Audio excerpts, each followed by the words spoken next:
Hello बच्चों, स्वागत है आपका एडवांस क्लासेस में। हम लोग आज कक्षा 12 भौतिक विज्ञान का एक मोस्ट इम्पॉर्टेंट क्वेश्चन डिस्कस करेंगे इस वीडियो में। जैसा कि आप देख पा रहे हैं, क्वेश्चन आपके बोर्ड पर लिखा है। ये वेरी मोस्ट इम्पॉर्टेंट है, जो है बोर्ड परीक्षा के जो है दृष्टि से बहुत काफ़ी इम्पॉर्टेंट क्वेश्चन है। तो क्वेश्चन है आपका, बायो-सेवर्ट के नियम की सहायता से किसी धारावाही वृत्ताकार कुंडली अथवा लूप के केंद्र पर उत्पन्न चुंबकीय क्षेत्र का व्यंजक प्राप्त कीजिए। यानी कि आपको बायो-सेवर्ट के नियम की सहायता से किसी वृत्ताकार धारावाही कुंडली के केंद्र, कुंडली या लूप के केंद्र पर हमको जो है चुंबकीय क्षेत्र का फार्मूला का डेरिवेशन करना है ना, चुंबकीय क्षेत्र के फार्मूले का डेरिवेशन करना है। ठीक, तो ये आपके एग्ज़ाम में 5 नंबर का क्वेश्चन आता है, वेरी मोस्ट इम्पॉर्टेंट है। तो इसके पहले वाली वीडियो में हमने जो है बायो-सेवर्ट नियम को समझा दिया है, पूरा पढ़ा दिया है, आप उस वीडियो को देख लीजिएगा। तो ये बायो-सेवर्ट नियम का एक प्रकार का अनुप्रयोग है ना। यानी बायो-सेवर्ट के नियम की सहायता से हम किसी वृत्ताकार धारावाही कुंडली के केंद्र पर चुंबकीय क्षेत्र ज्ञात कर सकते हैं। तो यहाँ पर देख लीजिए, यहाँ पर ये हेडिंग हमने डाला है, वृत्ताकार धारावाही कुंडली के केंद्र या लूप केंद्र, मतलब कुंडली भी कह सकते हैं या लूप भी कह सकते हैं इसको। ठीक, तो वृत्ताकार धारावाही कुंडली के केंद्र पर उत्पन्न चुंबकीय क्षेत्र, ठीक, हमको ज्ञात करना है। तो यहाँ पर देखिए, वृत्ताकार धारावाही कुंडली या लूप का मतलब क्या हुआ कि अगर हम किसी जो है धारावाही चालक को इस तरह मोड़ दें एक कॉइल के रूप में, है ना, बात समझे कि नहीं, इस तरह एक वृत्ताकार कुंडली के रूप में मोड़ दें तो वही क्या हो जाती है, हमारी लूप या कुंडली कहलाती है। तो यहाँ पर देख पा रहे हैं एक जो है एक वृत्ताकार धारावाही कुंडली है, ठीक, और इस कुंडली के कारण जो है इसके केंद्र ओ पर हमको चुंबकीय क्षेत्र ज्ञात करना है। ठीक, इसको आप ऐसे समझिए कि जैसे ये हमारे पास, ये देखिए, ये हमारा कोई धारावाही कोई चालक है ना, धारावाही चालक, इसको अगर हम ऐसे मोड़ दें, इस तरीके से एक कॉइल के रूप में मोड़ दें, इस तरीके से आप थोड़ा ऐसे मोड़ दें इस तरीके से, और यहाँ पर क्या लगा देंगे, यहाँ पर एक बैटरी, यानी यहाँ से हम लोग इसमें धारा प्रवाहित करेंगे। ठीक, ऐसे इस तरीके से इसको थोड़ा ऐसे समझिए। ठीक, तो इसके सेंटर पर अगर इसको मोड़ कर क्या बना दें, कोयल बना दें इस तरीके से, तो इसके केंद्र ओ पर, यहाँ पर इसके केंद्र पर हमको चुंबकीय क्षेत्र निकालना है। ठीक, तो यहाँ पर जो है ये हमारी एक कुंडली है और इसके केंद्र पर हमको चुंबकीय क्षेत्र निकालना है। तो इस तरीके से चित्र बना देंगे मोड़ करके, ऐसे इस तरह ये चालक को मोड़ करके एक कुंडली बनाई गई है। तो इसमें क्या लिखेंगे कि माना एक जो है चालक तार की कुंडली, माना एक धारावाही लूप या कुंडली है जिसकी त्रिज्या कैपिटल आर है। ठीक, माना एक धारावाही लूप या कुंडली है जिसकी त्रिज्या कैपिटल आर है और कुंडली में आई धारा क्या हो रही है, प्रवाहित हो रही है। कुंडली में आई धारा क्या हो रही है, प्रवाहित हो रही है। ठीक, अब देखिए हमको इस जो है इस लूप या इस कुंडली के कारण केंद्र ओ पर चुंबकीय क्षेत्र ज्ञात करने के लिए जो है क्या करना पड़ेगा, बायो-सेवर्ट नियम का जो है प्रयोग मतलब यूज करना है यहाँ पर।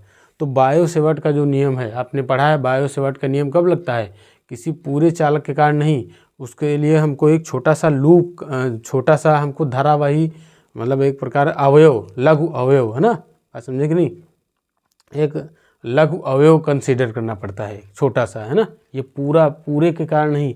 तो ये जो परिधि है इसकी, ये इस पूरे के कारण तो इसके ऊपर हम निकाल नहीं सकते। हमको बायो-सेवर्ट नियम लगाने के लिए क्या करना पड़ेगा, एक छोटा सा हमको लघु अवयव मानना पड़ेगा।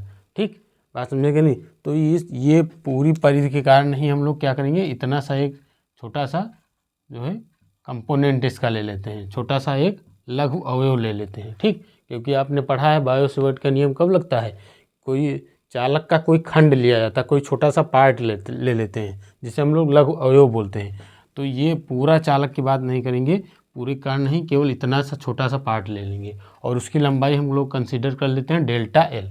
ठीक, अब इस डेल्टा एल से आप देखिए, इस इतने से एरिया के कारण, इतने से एरिया के कारण यानी कि इतने पार्ट के कारण, इतने पार्ट से हम लोगों को इस केंद्र ओ पर चुंबकीय क्षेत्र निकालना है। ठीक, यहाँ पर ये जो छोटा सा लघु अवयव लिया गया है, पूरे चालक का एक छोटा सा पार्ट, है ना, एरिया नहीं, छोटा सा पार्ट, इस तरीके से। ठीक, यानी लघु अवयव, इसके कारण इस केंद्र ओ पर चुंबकीय क्षेत्र निकालना है। ठीक, तो यहाँ पर ये जो हमारी त्रिज्या है ये आप जानते हैं केंद्र से इस तरीके से यहाँ पर मिला देंगे तो त्रिज्या हो जाएगी, और ये त्रिज्या इसके ऊपर क्या रहेगी, परपेंडिकुलर, यानी यहाँ पर एंगल कितना बन जाएगा, ठीक, कितना हो जाएगा, थीटा जो हमारा बना था बायो-सैवर्ट नियम में, वो जिस बिंदु पर निकालना था चुंबकीय क्षेत्र, तो वहाँ पर ये देखिए यहाँ थीटा इस केस में क्या रहेगा, 90 डिग्री रहेगा, है ना। और इसमें आई धारा इस तरीके से प्रवाहित हो रही है। तो अब इसके लिए हम लोग को अगर हम ये बायो-सैवर्ट का नियम लगाएंगे कि बिंदु ओ पर अगर हम लोग केंद्र ओ पर बायो-सैवर्ट का नियम लगाएं, है ना, तो बायो-सैवर्ट के नियम से केंद्र ओ पर चुंबकीय क्षेत्र हम लोग लगाएंगे तो क्या हो जाएगा, लिखेंगे केंद्र ओ पर बायो-सैवर्ट के नियम से, बायो-सैवर्ट के नियम से केंद्र ओ पर उत्पन्न चुंबकीय क्षेत्र, ठीक, डेल्टा बी बराबर फार्मूला लगा देंगे mu naught upon 4 pi I delta L sine 90 degree, यहाँ थीटा कितना ले लेंगे, sine 90 degree upon R square. ठीक, ये फार्मूला हो जाएगा डेल्टा बी बराबर mu naught upon 4 pi I delta L sine 90 upon R square. ठीक, ये बायो-सैवर्ट के नियम से हम लोग लिख लेंगे। ठीक, एक बार फिर से बता देते हैं आपको कैसे लिखना है। आपको इस तरीके से चित्र बना देना है। ठीक, ये चित्र क्या है, एक तार को जो है मोड़ करके एक कुंडली या लूप के रूप में मोड़ दिया गया है। ठीक, और इस जो है जो कुंडली या लूप है इसकी त्रिज्या क्या है, कैपिटल आर है, उसमें आई धारा प्रवाहित हो रही है। ठीक, तो यहाँ पर कैसे लिखेंगे कि माना एक वृत्ताकार धारावाही लूप की त्रिज्या कैपिटल आर है जिसमें स्मॉल आई धारा प्रवाहित हो रही है। ठीक, अब लूप के केंद्र पर चुंबकीय क्षेत्र ज्ञात करने के लिए लूप को जो है कई छोटे छोटे लघु अवयव, है ना, कई छोटे छोटे लघु अवयव में विभाजित कर लेते हैं। ठीक, अब इस बायो-सैवर्ट के नियम से लघु अवयव के कारण जो है केंद्र पर उत्पन्न चुंबकीय क्षेत्र कितना हो जाएगा, डेल्टा बी बराबर mu naught upon 4 pi I delta L sine 90 upon R square. आप देख पा रहे हैं यहाँ पर थीटा कितना हो रहा है, हो जाएगा 90 हो जाएगा। तो यहाँ पर देखिए डेल्टा बी बराबर क्या हो जाएगा, म्यू नॉट अपान 4 पाई, यहाँ पर I delta L upon R square हो जाएगा। क्यों, क्योंकि साइन 90 की वैल्यू 1 होती है। ठीक, तो साइन 90 की जगह पर 1 रख देंगे तो हमारा ये जो है हमको मिलेगा। ठीक, अब जो है अगर हम यहाँ पर दाएं हाथ के अंगूठे का नियम लगाएं, ठीक, दाएं हाथ का अंगूठे का नियम, दाएं हाथ के अंगूठे नियम से क्या होता है कि अगर हम चालक को इस प्रकार पकड़ें अपने दाएं हाथ से कि अंगूठा जो है धारा की दिशा में हो, देखो ये चालक है यहाँ पर, ऐसे पकड़ेंगे, ठीक, तो ये अंगूठा देखिए अंगूठा धारा की दिशा में, तो उंगलियाँ जो ये होती हैं मुड़ी हुई उंगलियाँ ये चुंबकीय बल रेखाओं की दिशा अर्थात चुंबकीय क्षेत्र की दिशा को दर्शाएंगी।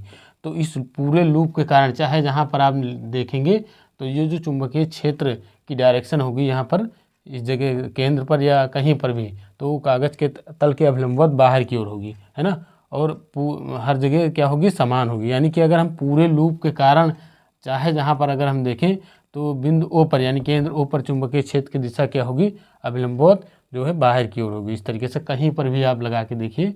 ठीक, तो पूरे लूप के कारण। ठीक, तो इस तरीके से अब हम लोग ये छोटे से अवयव के कारण निकाले हैं डेल्टा एल। इस तरीके से ये कई सारे इसमें छोटे से लघु अवयव हो सकते हैं, यहाँ भी हो सकता है, यहाँ भी हो सकता है, यहाँ भी हो सकता है, यहाँ भी हो सकता है, यहाँ भी हो सकता है, ऐसे। तो अब हम पूरे जो है मतलब चालक के कारण केंद्र पर चुंबकीय क्षेत्र निकालेंगे। ठीक, तो संपूर्ण लूप के कारण केंद्र ओ पर चुंबकीय क्षेत्र अब लिखेंगे, अतः संपूर्ण लूप के कारण केंद्र पर उत्पन्न चुंबकीय क्षेत्र। ठीक, संपूर्ण लूप की अगर हम बात करें, संपूर्ण लूप के कारण केंद्र पर अगर हम चुंबकीय क्षेत्र निकालेंगे तो ये क्या हो जाएगा, अब संपूर्ण के कारण है, ये लघु अवयव के कारण था, केंद्र पर तो डेल्टा भी माने थे, संपूर्ण के कारण निकालेंगे तो बी इसको मान लेंगे, डेल्टा हटा देंगे, तो बी बराबर क्या आ जाएगा, म्यू नॉट अपान 4 पाई आई, और यहाँ पर सिग्मा लगा देंगे, सिग्मा डेल्टा एल अपान क्या हो जाएगा, आर स्क्वायर, क्योंकि सिग्मा क्या करता है कि ये छोटे छोटे, जैसे ये इतना बड़ा डेल्टा एल है, इतना एक और लघु अवयव होगा, एक छोटा सा और होगा, इस तरीके से और होगा, इसमें विभिन्न जो है कई सारे लघु अवयव होंगे छोटे छोटे। तो ये छोटे छोटे लघु अवयवों को सिग्मा क्या करता है, जोड़ देता है। सिग्मा क्या करता है, जोड़ देता है। ठीक, तो यहाँ पर क्या लिख देंगे, sigma delta L upon R square. अब सिग्मा डेल्टा एल का मान कितना होगा, तो देखिए ये इतना छोटा सा अवयव डेल्टा एल है, इसी तरह ये हो जाएगा, ये हो जाएगा, इस तरीके से छोटे छोटे डेल्टा एल। तो पूरे डेल्टा एल को मिला दोगे तो ये जो सर्किल बना है यानी लूप बना है, ये पूरी उसका क्या बन जाएगा, जो डेल्टा एल छोटे छोटे इस तरीके से लंबाई जोड़ दोगे तो ये पूरी परिधि बन जाएगी। क्या बन जाएगी, परिधि बन जाएगी, है ना।